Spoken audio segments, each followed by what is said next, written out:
Now let's learn how to do some basic color correction here in CapCut. We go back towards the beginning of clip 1, and I'll click on my clip here. And then in the top right, I'm going to click on Adjust.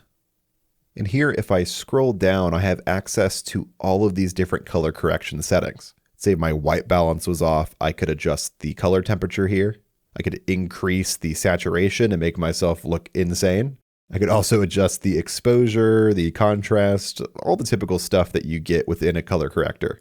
I'll bring the contrast down just a little bit here, and maybe we'll say that my footage is a little bit too bright, so we'll bring it down. And now once you've finished up your color correction here, and you've adjusted all of these cool settings, rather than going through each one of the clips on your timeline and adjusting them individually, just click the Apply to All button right here. And once you do that, it's going to apply the color correction to every single clip on your timeline.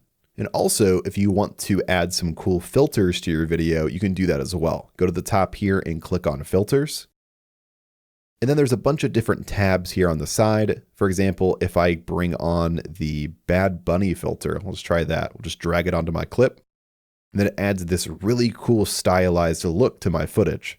I'll press Ctrl Z to undo it. But that's a really cool way to easily color correct or add just a stylistic look to your footage.